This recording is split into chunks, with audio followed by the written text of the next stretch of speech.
வணக்கம். நம்ம daily TNPSC one minute revision அந்த டாபிக்ல இன்னைக்கு நம்ம பார்க்க போறது வந்து plant hormones. So plant hormones வந்து பாத்தீங்கன்னா மெயினா வந்து 5 இருக்கு. ஆக்சின், சைட்டோகினின், ஜிபெர்லின்ஸ், அஸ்கார்பிக் ஆசிட், அப்புறம் வந்து எத்திலீன். சரிங்களா?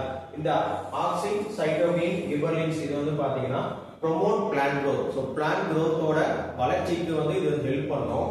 ஆனா அந்த அஸ்கார்பிக் ஆசிடும் எத்திலீன் வந்து growth வந்து குறைக்கிறதுக்கு கொஞ்சம் ஹெல்ப் பண்ணும். சரிங்களா? ஸோ இது வந்து ஒரு நெகட்டிவ் மாதிரி வச்சுக்கோங்க, இந்த மூணு வந்து ஒரு பாசிட்டிவ் மாதிரி ஞாபகம் வச்சுக்கோங்க. சரிங்களா? ஸோ அதை பத்தி தான் கொடுத்துருக்காங்க.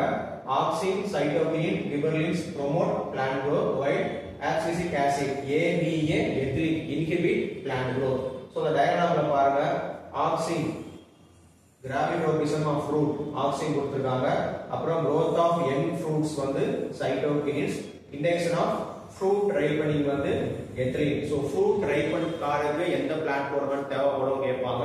சோ அது வந்து பாத்தீங்கன்னா ethylene. அடுத்து development of abscission zone வந்து எது தேவைப்படுதுன்னா ethylene and ascorbic வந்து தேவைப்படுது. அப்புறம் stomatal closure வந்து ascorbic acid வந்து தேவைப்படுது.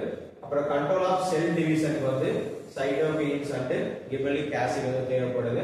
அடுத்து கண்ட்ரோல் ஆஃப் ஸ்டெம் எலாங்கேஷன் வந்து ஆக்சின் அண்ட் கிபெர்லிக் ஆசிட் இருக்கு. சரிங்களா? சோ இது வந்து பேசிக்கானது. சோ ஆக்சின், சைட்டோகினின், கிபெர்லிக் வந்து பிளான்ட் growth வந்து இன்க்ரீஸ் பண்றதுக்காக யூஸ் பண்றது, அதாவது ப்ரோமோட் பண்ணும் பிளான்ட் growth. அப்புறம் அஸ்கார்பிக் ஆசிட் வந்து எத்திலீன் வந்து இன்ஹிபிட் பிளான்ட் growth.